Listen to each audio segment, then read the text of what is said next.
আসসালামু আলাইকুম viewers, welcome to my channel. আমি কাউসারা নুপুর সব সময় সহজভাবে সব কিছু উপস্থাপন করার চেষ্টা করি। আজকে আমি খুব সহজে হানি গার্লিক চিকেন কিভাবে তৈরি করতে হবে ঘরোয়া মশলা দিয়ে সেটাই আপনাদেরকে দেখাবো। এত সহজে ঠিক রেস্টুরেন্ট স্টাইলের হানি গার্লিক চিকেন ঘরেই তৈরি করে যদি যায় তাহলে আপনারা রেস্টুরেন্টে কেন যাবেন? আসুন দেখে আসি খুব সহজে কিভাবে এই হানি গার্লিক চিকেন তৈরি করতে হবে। আর এটা কিন্তু নান, পরোটা, রাইস, ফ্রাইড রাইস সব কিছুর সঙ্গেই খেতে অসম্ভব মজাদার।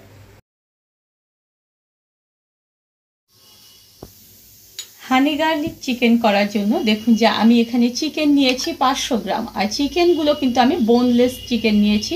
এটা সবচেয়ে বেস্ট হয় হচ্ছে মুরগির বুকের যে মাংসটা সেটা।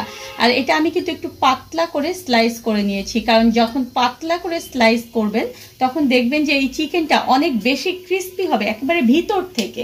এখন চিকেনটাকে আমার ম্যারিনেট করতে হবে, তাই এখানে চিকেনের মধ্যে আমি ফার্স্ট দিয়ে দেব হচ্ছে 1 চা চামচ পরিমাণ আদা বাটা।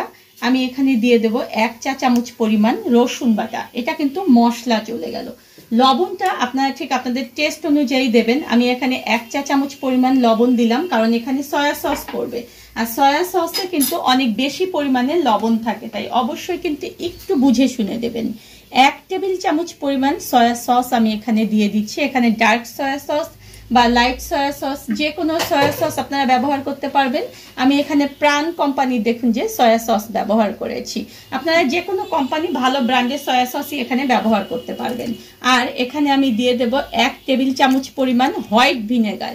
এই হোয়াইট ভিনেগারটাও আপনারা যে কোনো কোম্পানি ব্যবহার করতে পারবেন। কারো যদি বাসায় হোয়াইট ভিনেগার না থাকে তাহলে সেক্ষেত্রে আপনারা এখানে লেবু যে রয়েছে আমাদের, সেই লেবুর রসটা ব্যবহার করবেন। ঠিক আমি যে পরিমাণে হোয়াইট ভিনেগার ব্যবহার করেছি সেই পরিমাণেই আপনারা এখানে লেবুর রসটা ব্যবহার করবেন।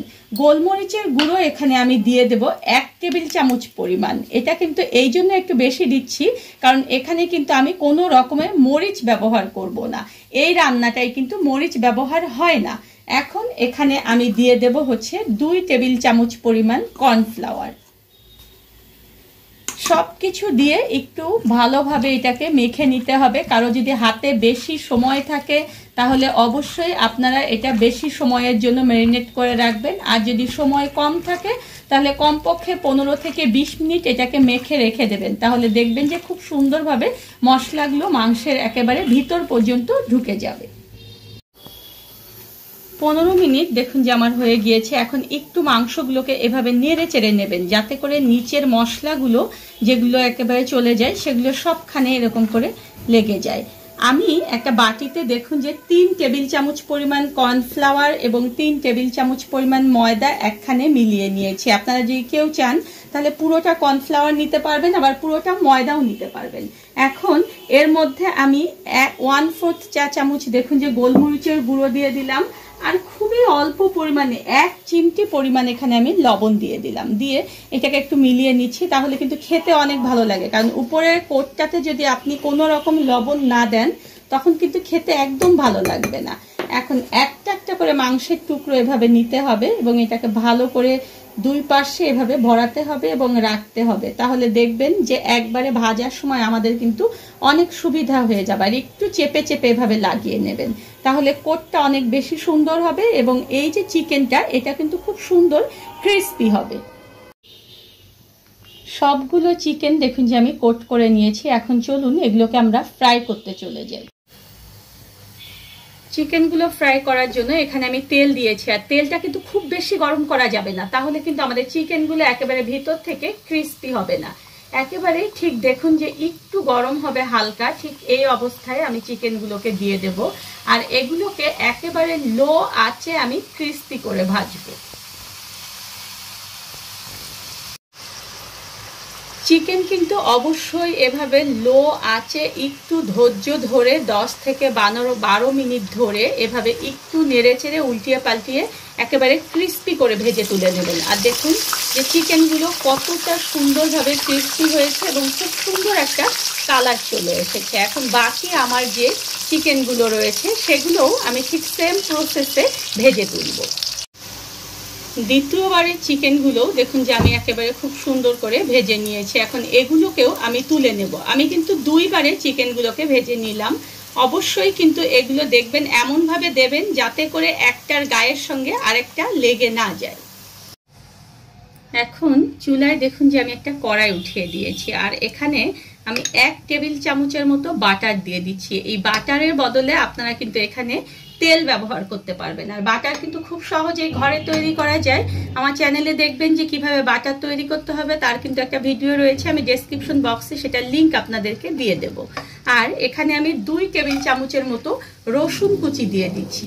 এটা কিন্তু পরিমাণগুলো অবশ্যই সবসময় মনে রাখবেন। এখন জাস্ট এটাকে আমি 1 মিনিট, মানে 1 মিনিটও না, 30 সেকেন্ডের একটু বেশি সময় একটু এভাবে মাঝারি আঁচে নেড়ে চেড়ে এটাকে জাস্ট একটু ভেজে নেব।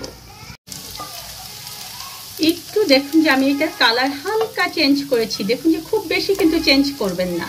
এখন এখানে আমি দিয়ে দেব 2 টেবিল চামচ পরিমাণ টমেটো সস।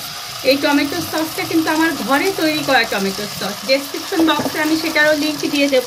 আপনারা খুব সহজেই কিন্তু টমেটো সস ঘরে তৈরি করে সারা বছর সংরক্ষণ করতে পারবেন। আর এখানে আমি দিয়ে দেব 2 টেবিল চামচ পরিমাণ চিলি সস। এটা কিন্তু আপনারা আপনাদের টেস্ট অনুযায়ী দেবেন, খুব বেশি ঝাল কিন্তু হবে না চিলি সস দিলে। এখানে 1 টেবিল চামচ পরিমাণ আমি এখানে দিয়ে দিলাম সয়া সস। এটা লাইট সয়া সস বা ডার্ক সয়া সস, যে কোনো সয়া সস দিতে পারবেন। আর এখানে দিয়ে দেব 1/2 চা চামচ পরিমাণ গোলমরিচের গুঁড়ো, কালো গোলমরিচের গুঁড়ো এখানে আমি ব্যবহার করেছি। খুবই সামান্য পরিমাণ, 1/2 চা চামচেরও কম পরিমাণ লবণ এখানে দিয়ে দেব, কারণ আমি কিন্তু ভাজার সময় পর্যাপ্ত পরিমাণ লবণ চিকেনে দিয়ে দিয়েছিলাম। এখন দেখুন যে এটাকে একটু নেড়ে নিয়ে এখানে আমি 1 টেবিল চামচ পরিমাণ পানি দিয়ে দেব। খুব বেশি পানি কিন্তু দিতে হবে না, জাস্ট 1 টেবিল চামচ পরিমাণ পানি দেব, যাতে করে এই সসগুলো একটু পুড়ে না যায়। এবং সব কিছু দিয়ে আমি 30 সেকেন্ড এভাবে একটু নেড়ে নেব। 30 সেকেন্ড নেড়ে নেওয়ার পরে আমি 1 টেবিল চামচ পরিমাণ হোয়াইট ভিনেগার এখানে আবার দিচ্ছি। কারো কাছে যদি না থাকে হোয়াইট ভিনেগার, তাহলে আপনারা কিন্তু এখানে 1 টেবিল চামচ লেবুর রসটাই ব্যবহার করবেন। এখন আমার ভেজে রাখা চিকেনগুলোকে এর মধ্যে দিয়ে দিচ্ছি, আর সবগুলো মশলা দিয়ে সস দিয়ে চিকেনটাকে একটু ভালো মতো লাগিয়ে নেওয়ার চেষ্টা করবেন। চুলার আঁচ কিন্তু একেবারে এই অংশে লো থাকবে। মশলার সঙ্গে দেখুন যে ভালো মতো নেড়ে নিয়েছি। এখন সব শেষে আমি এখানে আবার 1/2 চা চামচ পরিমাণ বাটার দিয়ে দিলাম, আর চুলার জালটাকে আমি বন্ধ করে দিচ্ছি। দিয়ে এখানে আমি 2 টেবিল চামচ পরিমাণ হানি দিয়ে দেব। বলে রাখি যে অবশ্যই যখন কোনো খাবারে হানি মিলাবেন তখন কিন্তু চুলার জালটাকে একেবারে বন্ধ করে দিয়ে মিলাবেন, তাহলে হানির যে একটা ন্যাচারাল গন্ধ রয়েছে সেই গন্ধটা আপনারা খাবারে পাবেন। এখন ভালো মতো এটাকে এভাবে নেড়ে চেড়ে দিয়ে আমরা এটা সার্ভ করব। দেখুন হয়ে গেল আমার হানি গার্লিক চিকেন। আর এখন আমি শেষে একটু সাদা তিলের উপরে ছড়িয়ে দিচ্ছি, তাহলে খেতে যেমন ভালো লাগবে তেমনি কিন্তু দেখতেও অসম্ভব সুন্দর লাগবে। কিছুটা কাঁচামরিচ কুচি দেখুন যে আমি এর উপর ছড়িয়ে দিচ্ছি, কারণ লালের মধ্যে গ্রিনের একটা শেড যখন থাকে তখন কিন্তু সেটা দেখতে অসম্ভব সুন্দর লাগে। দেখেছেন কত সহজে হয়ে গেল একেবারে রেস্টুরেন্ট স্টাইলের হানি গার্লিক চিকেন। ধন্যবাদ সবাইকে আমার সঙ্গে থাকার জন্য। আর আমার পরবর্তীতে আরও নতুন কোনো ভিডিও পেতে হলে প্লিজ আমার চ্যানেলটা সাবস্ক্রাইব করে পাশেই থাকবেন।